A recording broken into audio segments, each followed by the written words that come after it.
Good afternoon and welcome everybody to our webinar this afternoon. This is the second webinar in a series hosted by the Dornsife School of Public Health on coronavirus and its implications for public health and society. Our webinar today is on a very important topic, which is implications of the pandemic for health equity. Before we launch into that, just a reminder that you can see information on upcoming webinars at drexel.edu/Dornsife. You can click on the coronavirus page and there you'll see information on our upcoming webinars. The next one is this coming Thursday, April 2nd at 4 p.m. and it's on what can we learn from history and public health emergencies of the past. Please tune in as well. So today, as I mentioned, we will focus on a really critical topic, which is the implications of the pandemic for health equity. There are so many ways in which this pandemic and the way in which we are responding to it interacts and interfaces with issues of very, very important issues of health equity. And today we have two panelists with us. We're very fortunate to have at our school on the faculty. And they are Sharrelle Barber, Assistant Research Professor in the Department of Epidemiology and Biostatistics and at the Urban Health Collaborative, and Amy Carroll-Scott, Associate Professor of Community Health and Prevention, and also co-lead of the Policy and Community Engagement Core at the Urban Health Collaborative. So we will have presentations from each of our speakers, and then there'll be plenty of time to answer questions. We have received questions in advance, and you can also send in your questions as you hear the speakers. So I'm going to turn it over to Sharrelle, who will get us going. Thank you. Thank you, Anna. So it's great to have everyone on today to talk about, as Dr. Anna mentioned that we need to be really thinking about the health equity implications of this pandemic. So I'd like to just start us off, Amy and I would like to just start us off with a quote from the World Health Organization Commission on the Social Determinants of Health from 2008, and which says that structural conditions that together fashion the way societies are organized, poor social policies and programs, unfair economic arrangements, and bad politics are really important as we think about health equity.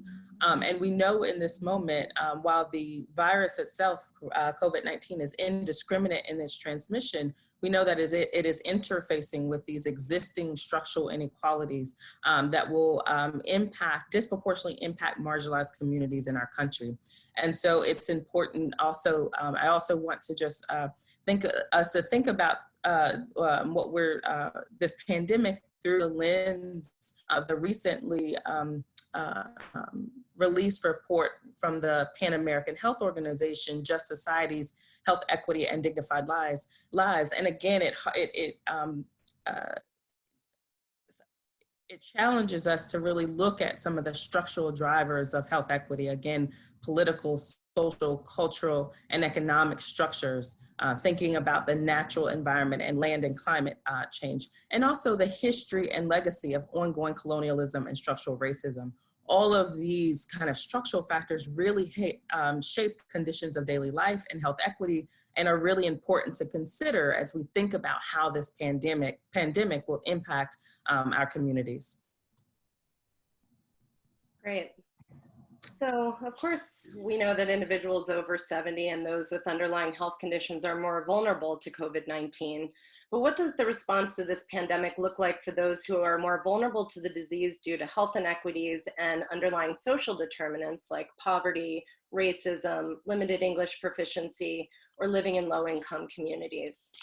So as an example of what social vulnerability to COVID-19 looks like in our own city of Philadelphia, my data team at the West Philly Promise Neighborhood Initiative, especially Samantha Joseph, have mapped the CDC's Social Vulnerability Index, which is a multi-item scale created to take a look at social inequities at the census tract level to determine which populations are more vulnerable, in their case, to disaster preparedness and response. But in this case, very important for a worldwide pandemic for prioritizing limited resources in times just like these. Next slide, Sharrelle. So what you're looking at here are 4 maps of the city of Philadelphia, each showing one of the 4 themes of this index. The first is socioeconomic status, or as I'll be referring to, SES, created from the variables you see on the right, which is percent of the population living below poverty, percent unemployed, percent with low income, and percent with low educational attainment, or in this case, no high school diploma. It's interesting to note that this index norms vulnerability across census tracts throughout the United States. And so high vulnerability of these very dark purple that you see in parts of West and North Philadelphia, which indicates the most vulnerable, show that these communities are not only the most vulnerable in Philadelphia, but actually throughout the United States. The second map you see, the second theme is household composition and disability, which shows us not only those over 65 who we know are more susceptible to COVID-19, but also households with children, children with disabilities, and single parent households, all which put a household at greater risk for other health and economic challenges at this time of COVID-19. You can see similar patterns as the SES theme, but these populations are not quite as vulnerable in these ways as compared to the rest of the US. And we all know that Philadelphia is one of the largest and one of the most impoverished major cities in the US. The third theme is minority status and language, which we'll go into greater detail. This map shows some of the residential racial segregation in Philadelphia that Sharrelle will discuss further, in particular the predominantly Black populations in West Philadelphia and the predominantly Spanish-speaking in Eastern North Philadelphia and immigrant populations in South Philadelphia. Which puts folks at additional vulnerabilities for COVID-19 and social distancing and other economic impacts. And the last theme is housing and transportation, which you can see on the right captures multi-unit dwellings, crowding, and group housing, as well as no access to a vehicle to escape unhealthy circumstances or access needed healthcare or amenities. In Philly, that means using public transportation, which we know puts folks at an additional risk. Next slide, please. So what does the COVID response look like in these kinds of communities and among these kinds of populations? Well, we know that risk communications are a very important part of preventing the spread of the disease, hand hygiene and social distancing measures. And of course, we know that access to risk communications are determined by English proficiency, literacy, and educational attainment. Second, we know the importance of testing and surveillance for not only tracking the spread of the epidemic, and being able to predict the kinds of resources needed for the healthcare system and other responses. But we know that rates of infection, we know that access to testing and diagnosis is determined by insurance status, established primary care provider or medical home, quality of care, English proficiency, and in the case these days, access to telemedicine. We also know that rates of infection are determined by ability to socially distance and engage in hand hygiene, which is impossible for those who are incarcerated, living in crowded housing conditions, unable to work remotely, or living in poverty.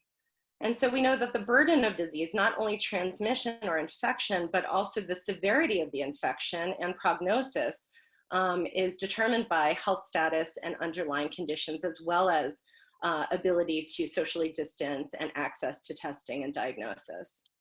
And then lastly, of course, we know that access or quality of COVID-19 treatment and hopefully eventually access to the vaccine sooner rather than later is determined by population density, a municipality's healthcare and public health infrastructure, as well as countries' investment in that infrastructure, as well as a nation's stability and leadership on these matters.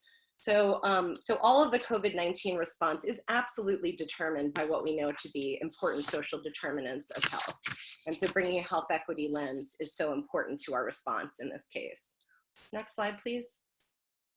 It's important to understand also that there are other health impacts of COVID-19 besides the disease itself on socioeconomically vulnerable populations. We know that disruptions in insurance and healthcare will result from all of the massive recent unemployment. We know that disruption to access and quality of care for those with complex medical conditions will result from this overburdening of the healthcare system. We also know that disruption to treatment for those with mental health conditions and addictions will also be disrupted by a burden to the healthcare system. We also know there'll be less responsive emergency and social services from other medical emergencies, for violent incidents, for domestic violence, child abuse, suicide crisis services, and all of the kinds of fabric of emergency and social service response in our communities. Also, we know that there will be limited, if any, focus on ongoing community health, social, and socioeconomic needs at this time, given that everything is focused on COVID-19. And these are communities that struggle with many ongoing health and social needs on a regular basis. Next slide, please. And then I think it's important for us to discuss today the impacts of COVID-19 social distancing on socioeconomically vulnerable populations. We know that low-wage and part-time workers are much more likely to lose their jobs or pay during this time, and making social distancing difficult, or making, being able to support their families at this time difficult, including stockpiling food, medicines, cleaning supplies, to be able to adhere to best practices in terms of spreading, preventing the spread. Also, folks in these communities are less likely to live in neighborhoods with full service grocery stores and other amenities needed for this kind of response, and to take care of their families' needs. Also, there will be greater household level economic impacts for those who are already living in poverty and already dealing with food insecurity or housing insecurity or high healthcare costs, or anything else that complicates their ability to be able to dedicate resources to preventing or dealing with COVID-19 in their household. We also know these kinds of communities and households will experience greater vulnerability to macroeconomic impacts, both over the short term and the long term that we're expecting to see. And of course, all of this together will exacerbate already existing higher rates of stress among these vulnerable communities. Next slide. Great. So thinking in particular about the implications for socially vulnerable families, as I mentioned earlier, there are going to be tremendous disruptions to the child welfare system, which socially vulnerable families rely on, and this will be a very big challenge for families and households to deal with. The second is a disruption to essential home visiting services, which do target the same kinds of populations that you saw on the map and that we've been describing. Also, the implications of grandparent caregivers. There's been a massive move toward grandparent caregivers with the difficulty for low-income families to afford childcare. And so relying on grandparents who may be of the age that are vulnerable to the disease, or grandparents unable to care because of needing to be socially distanced from their grandchildren, will have very important impacts for families as well. Food security continues to be a very big issue. And particularly with school closures, as schools are a very important source of food for families. Although school districts throughout the country, including the School District of Philadelphia, are still making meals available to families, they're not as frequent, they're not during the day, and so families are having to pick up the slack. There is an increased demand for SNAP or food stamps and WIC. And the Families First Coronavirus Response Act, which was implemented which was passed a few weeks ago, it remains to be determined how quickly folks can determine their eligibility and enroll into SNAP and WIC. There are expanded resources in those programs for them, but eligibility and enrollment is already challenging in communities that might be isolated due to language or literacy or technology or things like that, and it'll just be compounded at this time. There are also fewer household resources in these communities for homeschooling. For those of us who are doing homeschooling, there's a lot of demand on having technology, on having stable internet access, on having access to printers and paper and ink, and all of these are not as present in these communities, and so will exacerbate already existing educational disparities. Also, the impact of recent parent unemployment will also impact the child's insurance status. And again, eligibility and enrollment into child health programs, Medicaid and CHIP, will be challenging in this time when folks are already isolated, and technology is the means for both outreach, eligibility, and enrollment processes. And then there is also the concern about early childhood education centers. A recent survey done by NIAC found that only 30% of early childhood education centers say they would be able to survive a closure of over 2 weeks, which we are likely already seeing. There is some funding in the stimulus for early childhood education centers, but obviously that being a very important support for working parent households, this will be a major impact for families.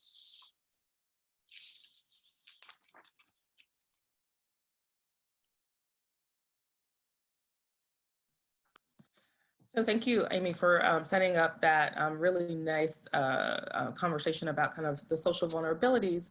I now want to kind of turn to the subject of how racism will intersect with this COVID-19 pandemic and talk to a few ways that we're seeing that play out already in the kind of early days of the pandemic and how it's likely to continue and make the interlocking systems of racism in our country even more apparent.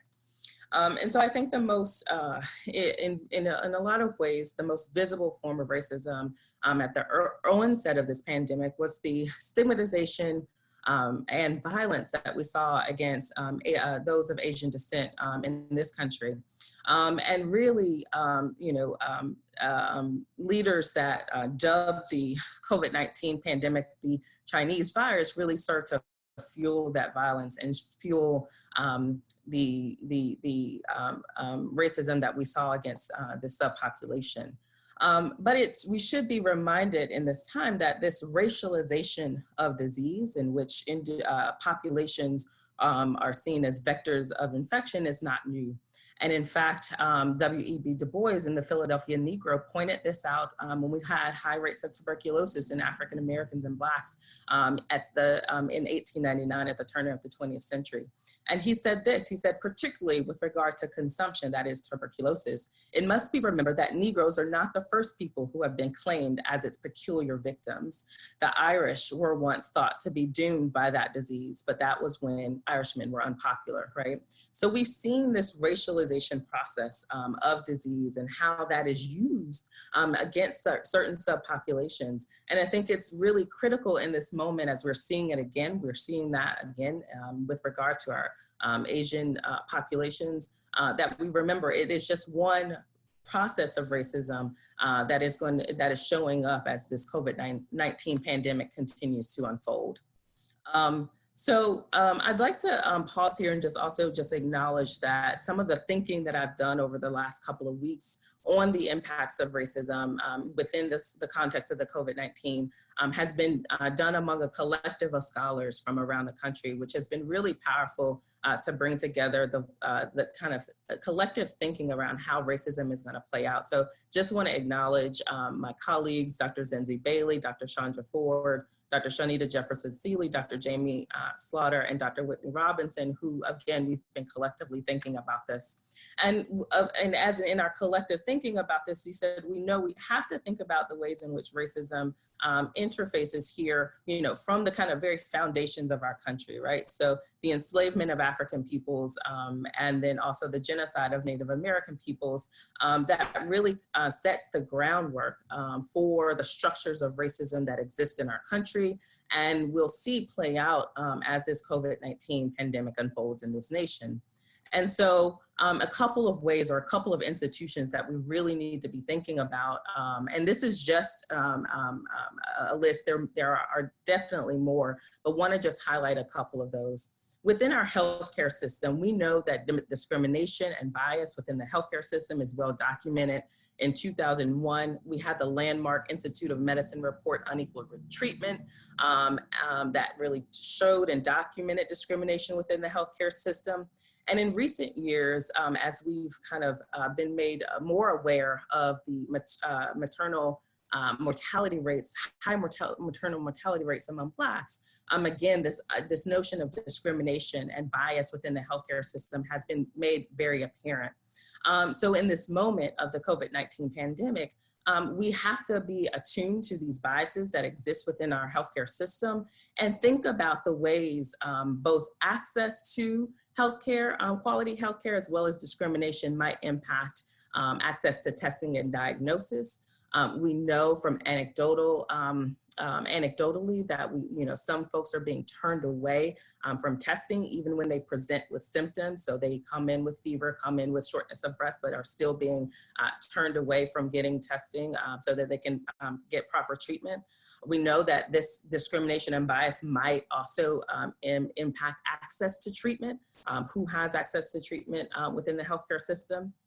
And also, as our healthcare system becomes overwhelmed, as we see in places like New York and other parts of the country, what biases might occur when you have to choose who gets life-saving equipment, access to life-saving equipment such as ventilators, right? And so thinking about, how can we be more proactive within the healthcare system to make sure that these biases and this level of discrimination doesn't bubble up during this time. Other issues include language barriers, as Amy Carroll-Scott mentioned, access to technology as we move to telemedicine, et cetera, as well as privacy and security issues. All of these, again, are structured by the kind of discrimination and bias that already exists within the healthcare system.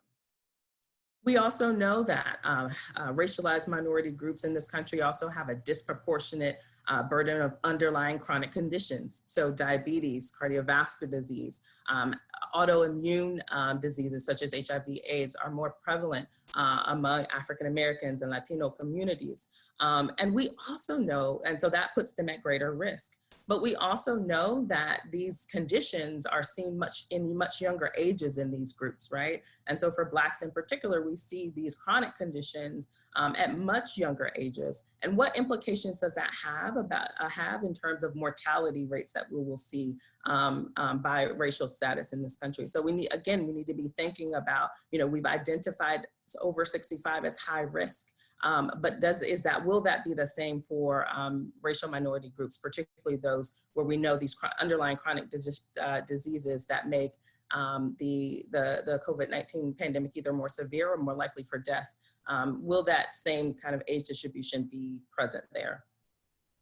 In addition, the maps of social vulnerability really demonstrated where in Philadelphia, we have, higher, less socioeconomic status, higher minority status, but we should in this moment be reminded that residential segregation is a function of historical and contemporary discriminatory practices that have led to decades of disinvestment in our communities.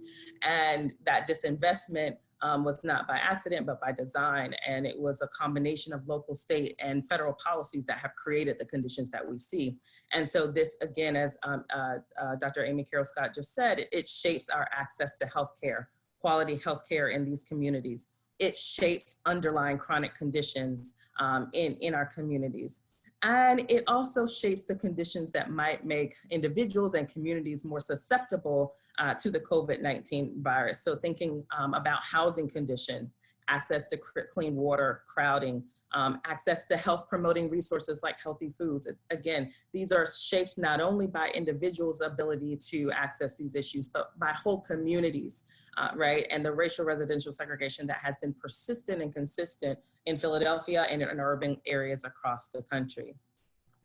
And then finally, when we talk about racism and COVID-19, we cannot ignore the real burden that this virus is going to have on those who are incarcerated or detained in our carceral system in the United States.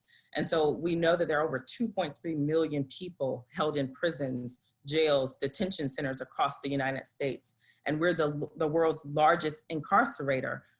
We have 22% of the global population of individuals who are incarcerated. And we know that these individuals are disproportionately Black and Brown for a long legacy of reasons and historical reasons. And prisons before the COVID-19 crisis presented health challenges such as confinement and living in close living quarters, the crowding, the unsanitary living condition, insufficient ventilation, shared toilets and showers, and all these things were already present before this virus came. But these conditions make it more likely that individuals will contract the disease, as well as might increase higher mortality in these populations. And so we know that last week in Rikers Prison, for example, in New York City, we saw 51 cases already, and those cases are likely to rise. And so we need to be thinking about, in this moment, I think it's really important, critical, that we think about all the ways that structural racism shapes these various vulnerabilities, not only for the sake of the pandemic, but really speaks to how we structure our society and the ways in which the existing structures are going to make make this pandemic have a disproportionate impact on marginalized racial groups in this country. So two final points that I want to make just about as we think about racial inequalities in particular and inequalities more generally, thinking about the degree to which there might be within country or state, between state variability, basically because the response to the pandemic has been very state specific. And certain regions of the country might experience some disproportionate burden as well. So in particular, thinking about the southern United States, the South, where you have the highest proportion of Blacks, but also places with high levels of poverty. This is also the region of the country with these chronic conditions that make COVID-19 people more susceptible to those to COVID-19 and some of the complications from it. You know, that region of the country where also you have a lack of Medicaid expansion, which has led to the closure of rural hospitals, et cetera. And so all of these things coming together in that region and what that might mean for, again, within state, or between state variations. And we also know that we have leadership in governors in these states that have not really taken the pandemic serious to this point, and have not instituted bold action to really respond. And so what implications will this have for example, Southern communities who are already kind of in, you know, from a region already experiencing infrastructure that's not conducive to health, and then you kind of lay this on top of it. And then finally, we can't talk about a global pandemic and racism, for that matter, without talk about the global implications, and that as the pandemic and the virus has no borders, racism has no borders. And in particular, I'm reminded of work, and I've been talking to colleagues in Brazil about what their concerns are as the COVID-19 pandemic really kind of begins to take hold in Brazil. And so one, again, you don't have a very coordinated federal response at this moment, and low-wage workers are having to continue to work, again, putting themselves at risk of contracting disease. These same low-wage workers return to the favela or the more segregated, racially segregated parts of Brazil, and so not only putting themselves at risk, but their families and communities at risk. And these communities, again, already, are structurally don't have things like access to clean water or running water, access to, housing conditions that are that would protect against the virus. And so, again, racism intersecting with place and intersecting with socioeconomic status in a low or middle income country, right? What are the implications for racial and economic equity in this region? And so we need to be thinking about again, the impacts it's going to have within the country, across countries, et cetera. And again, how racism is shaping this in these settings. I think that's, we just need to be thinking about this from a global perspective.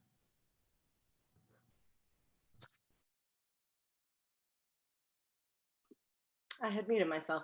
A few last points. One is to think about the implications for nonprofits or other community-based or non-governmental organizations. These organizations provide safety net services for the most vulnerable and hard to reach populations of our society. Elderly, homeless, victims of violence, those with mental health conditions, families living in poverty. And so these organizations are under-resourced and understaffed in the best of times. Now you can see this recent poll from Catch a Fire nonprofit survey, a survey they did of nonprofits throughout the US about a week ago, showed that they're now experiencing cancellation of fundraisers, loss of earned income revenue from their fee-for-service services, decrease in donations. And so they're dealing with a very serious funding implication. At the same time, they've had to, of course, cancel their events, their programming, their outreach, their case management, and all of the things that they provide to the communities they serve, while also reporting that they're experiencing an increase in demand for services. Next slide, please. So we'd like to talk more with you about this, but what can we do to ensure health equity at this time? Well, first of all, we should be providing support to low-income residents and communities for hand hygiene and social distancing. Social distancing is a privilege, and being able to adhere to these standards and prevent the spread of the disease for their families and communities is something that these populations need support for. We need to financially support nonprofits and other community-based or non-governmental organizations to transition to virtual models of fundraising, risk communications, outreach, service, and program delivery, and provide them with webinars, best practices, learning networks to support this transition. We can virtually volunteer for nonprofits through organizations like Catch a Fire, being able to provide them with that kind of transition support and other kinds of support. We can engage community health workers in COVID-19 health messaging, virtual outreach, telemedicine, and translation services. There are already natural leaders and excellent liaisons between the healthcare systems and vulnerable communities. We can ensure that data is linked to our surveillance on COVID-19 is linked to sociodemographic characteristics and other structural variables in order to track and help mitigate disproportionate impact of this disease on these communities. And we can continue to advocate for stimulus efforts that not prioritize corporations over people and the organizations and nonprofits and schools who serve them. And so finally, I just want to end with a quote by actually the founding dean of the Dornsife School of Public Health, Jonathan Mann, who said that promoting and protecting both health and human rights is nothing short of revolutionary for public health practice. And I think, you know, in some final remarks, just if ever there were a moment that called for those of us in the public health community to be revolutionary, I think that moment is now. What we're seeing as this pandemic has really unfolded over the last few months really calls us to this moment. And I think we all have a moral responsibility to demand an equitable and a just response to this pandemic and beyond, and thinking about the ways in which what we're seeing and the inequities that are being uncovered that we already know exist. You know, what does this mean for reimagining a different kind of world, reimagining how these inequities exist, and reimagining a more equitable and just world for all of us. This pandemic has shown us a lot, and I think we need to be, you know, take on the challenge of reshaping the world in which we live. So thank you. Thank you so much, both of you. I think this was wonderfully comprehensive, and you touched on so many important points. And what a great note to end on in terms of how can we seize this opportunity to make a better world. We had a number of questions. I'm going to start with one. We've had several questions around the issue of data. What kind of data do we need, and how could we use it to make visible the issue of equity, or highlight it more, or identify how to act? So if any of you would like to take that. Yeah, I'll start, because again, me and my colleagues have been thinking about this, and I want to first start with some of the challenges that we're actually seeing, you know, we have just because of the way surveillance is operating at this moment, right? So right now, you know, we really are doing kind of a patchwork, if you will, surveillance, and really the folks who have access to healthcare, have access to testing, are the ones who we see as cases. And there's some, you know, estimates that say that we're not really getting at the tip of the iceberg when it even comes to cases. So one, we need to be thinking about who are we missing in our current counts, and you know, what does that mean for health equity? Also, you know, we know that, you know, typically in the cases that are reported, it's typically age, but not any information on race or socioeconomic status.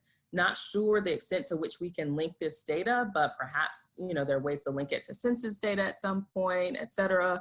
But there are definitely limitations. So I think the best, you know, one of the best ways is thinking about the mortality data that we get out of this, and making sure that the mortality data at least has some of the sociodemographic variables, race, and then in long-term kind of research projects, not just the sociodemographic characteristics, but also the structures.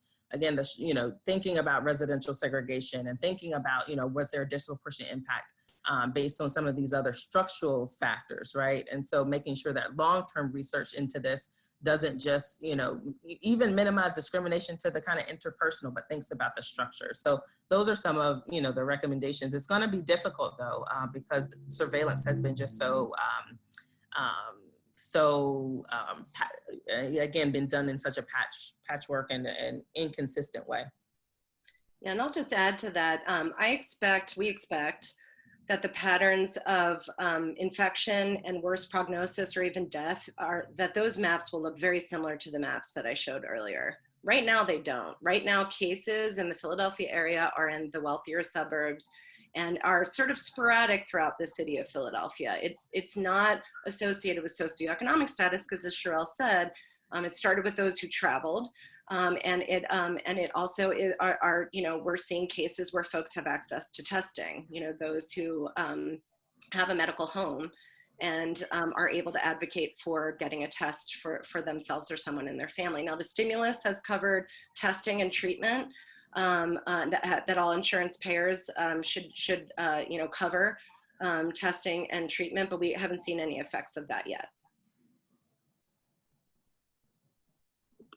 Thank you.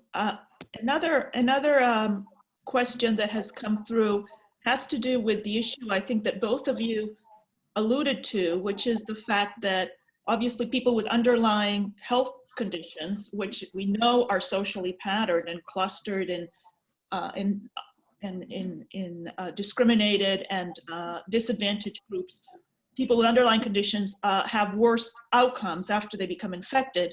But there's also the issue of whether they may be treated differently. So ethical issues related to the limitations in the access to ventilators, for example. And so this issue of it might, decisions on who gets a ventilator could very well come down to who is more healthy, and that by definition would place certain groups at a disadvantage. Any thoughts or reactions to this? What can we do to prevent this, to ensure that people are Right. No, I mean, again, it's going to be hard in the moment, right? Because we're in the midst of this. These decisions are already having to be made, but these are really critical points that are being raised. I think, at the very least, reminding folks within the healthcare system at every level of these biases that exist, whether consciously or unconsciously, the discrimination that can happen, and just, within healthcare systems, just, making that a forefront conversation, at least so people it's at their forefront. It's, folks are aware. But I think even with that, even with that kind of structural competency and thinking about this, we're going to see the disproportionate impacts. And so this, again, I think moves us, what do we do beyond the pandemic? How do we restructure beyond the pandemic? What are the ways in which we think about our healthcare systems, the providers, who's in, who are the doctors, who are the nurses, and how do we address kind of those structural issues so that when the next pandemic comes, right, we have really dealt with the structures. So I think we're really in crisis mode right now, and unfortunately, because of these existing structures, we're going to see some of that disproportionate impact. Yeah, and I'll add that I think there's an opportunity here. I think these populations, whether due to their, racial or ethnic status, limited English proficiency, that are more likely to have these complex medical conditions or mental health, co-occurring mental health diagnoses as well, have long struggled with the ways that they've interacted with the healthcare system. Telemedicine is a potentially really great solution to this. We know that missed appointments and difficulties adhering to treatment protocols that might be very complicated or require access to medications or equipment that are difficult to afford, those still exist, but telemedicine could improve access to their primary or specialist providers if we could then address some of the issues of telemedicine, which are around technological capacity and access, literacy, and English proficiency. But if we use this as an opportunity to do that, then we could provide improved access to these folks, to these populations, hopefully during this epidemic, definitely afterwards. And it also allows for more engagement of translation services and community health workers into that virtual telemedicine environment. So I think we should really think about this as an opportunity to address long existing challenges of addressing complex medical conditions within these same populations we're talking about. Thank you. Another question that has come through has to do with what we can do to support communities that are most affected by health inequities, both in the United States, but also, as Sharrelle was alluding to, globally. This is, I know this is not an easy question. No, I mean, it's a good question. What can we do from public health to support these communities? Yeah, no, I think, so for example, I'll start with the global response. I know that there are organizations, for example, in Brazil that are kind of trying to raise awareness just in this moment, consciousness in this moment to these issues, particularly among Black communities and poor communities in Brazil.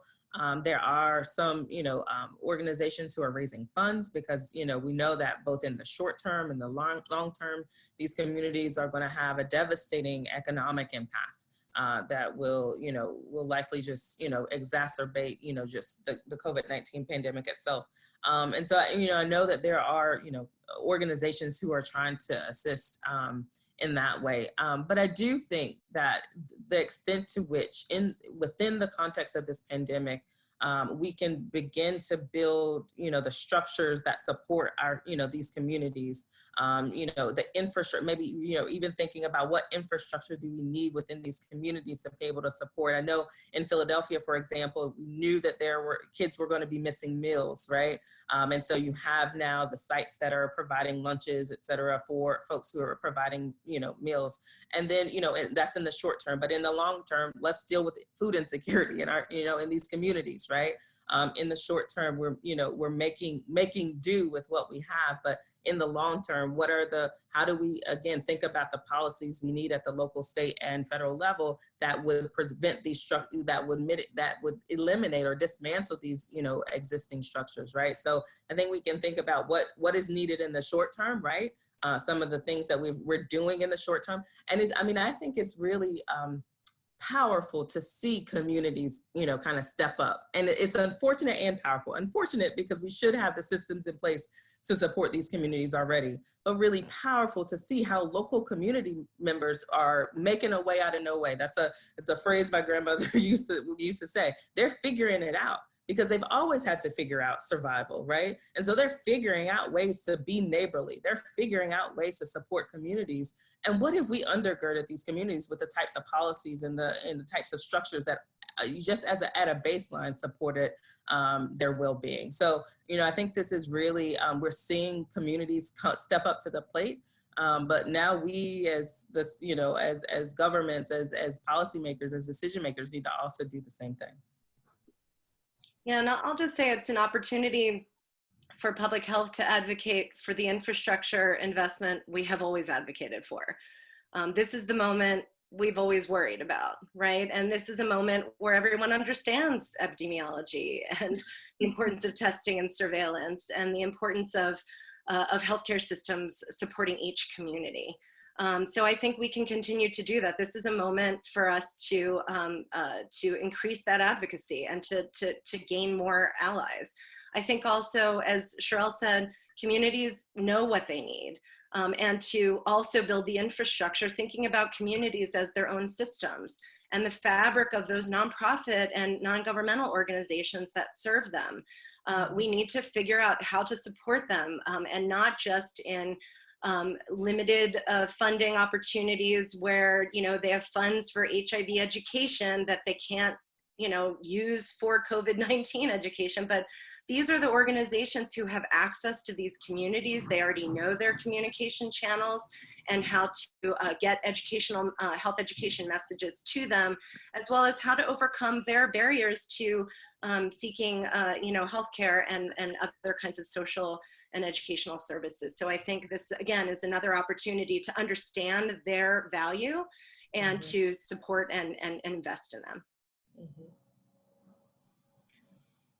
We have another question about information. This may be from a journalist. I know we have at least one journalist from the Philadelphia Association of Black Journalists, which is terrific, listening in. The question is, how do we ensure that pivotal information is available for those who do not have access to high tech? How can journalists get information out in an age of social distancing, digital communication, and already hard access to journalism? Another easy question for the panelists. No, that's... I can start on this. I think what's challenging that fabric of communities, I was just talking about, rely very much on face-to-face interactions, door-to-door reach, neighborhood civic association meetings, school board meeting, school organization meetings.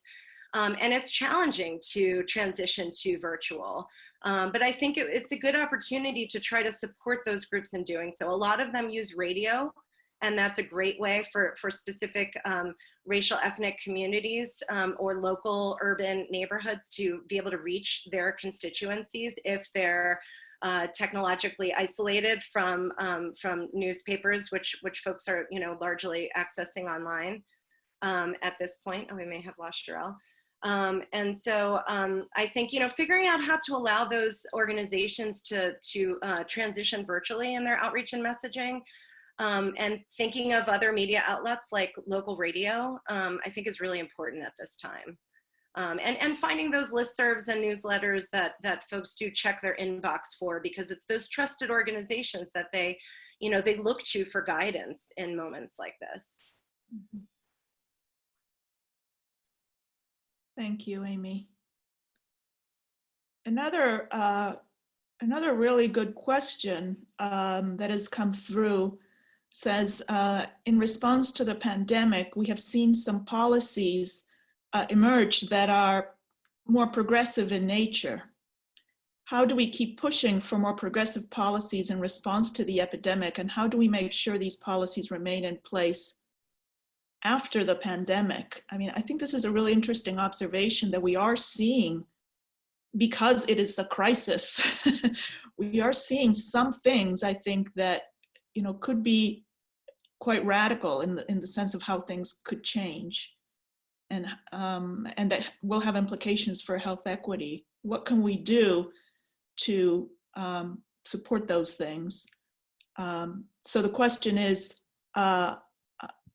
given that, I want to repeat it because I know Sharrelle is back. We have seen some policies passed that are more progressive in nature. How do we keep pushing for more progressive policies in response to the epidemic? And how do we make sure these policies remain in place after the pandemic? Great. Yeah, no, I think that's a really good question. So I'll say a couple of things that I've seen just at the federal level. One is that there's this website called the People's Bailout, right? That really talks about how, in response to the fact that very early on, corporations were, favored over the people, right? So we had, profits over people in kind of in the initial response to this. There are a group of folks, national advocates, who are really saying, like, that $1,200 a month that y'all are trying to give as a one-time payment is not going to be enough for these communities who have faced, again, these lasting intergenerational challenges economically or otherwise. We need to be pushing for those to be extended. We need to be pushing for, we've seen some mortgage cancellations for some folks, but how about rent? because many, folks rent, in our cities, right? And so I would encourage you to look at some of the work being done at the national level, but even within our own city, we've seen advocates and activists really push us to think about, making sure that evictions there's a moratorium on evictions during this period, making sure that folks have access to water if their water was shut off.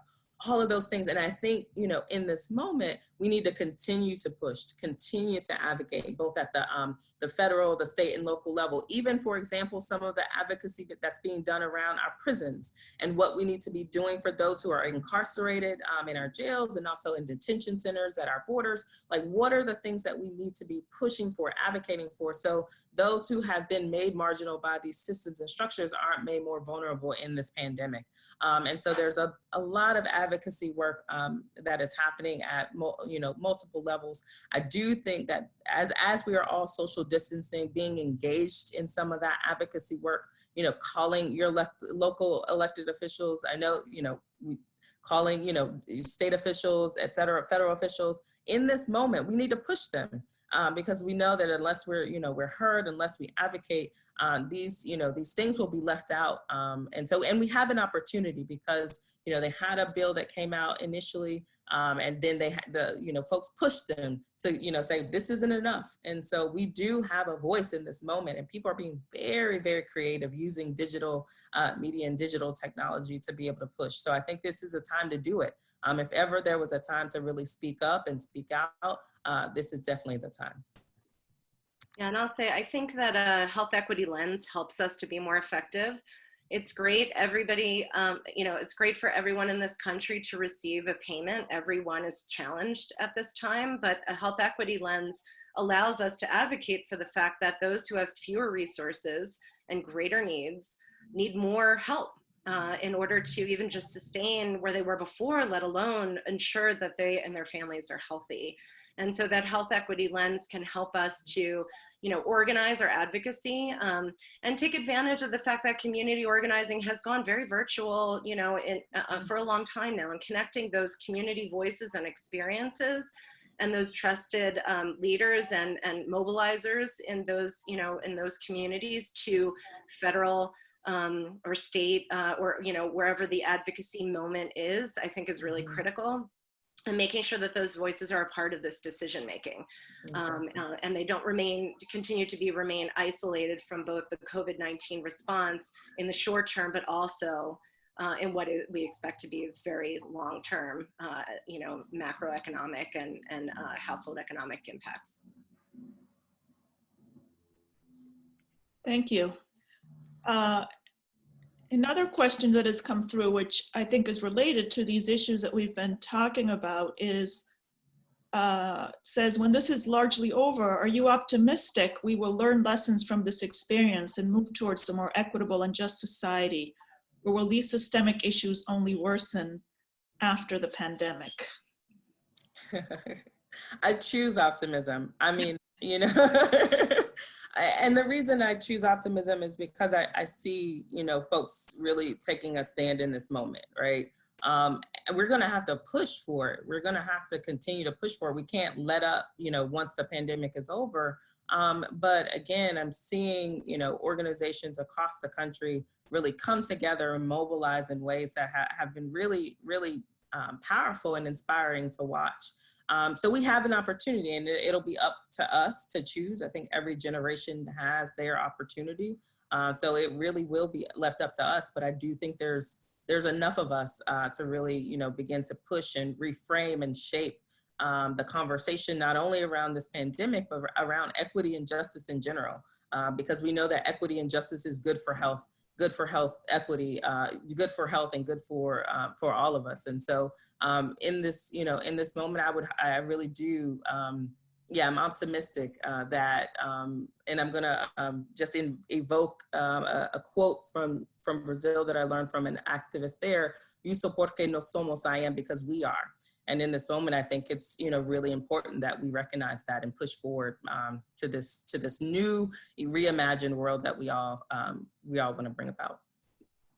And I'll just support that with a much less exciting opportunity, which is that I think we need to be documenting what's happening on the ground in our communities. There are lots of experiments here of what municipalities and states and countries have done to support those who are most vulnerable to this disease, whether it's biologically or sociodemographically. And I think we need to understand what is working and what's not working, and to think of those as experiments in this moment of high crisis and extreme stress that has implications for the rest of our public health infrastructure and lives, and how we can learn from this, and the incredible solutions that are being and will be implemented as a result of this, and to be able to share that broadly, so that it could be implemented in communities that can benefit from it in the long term.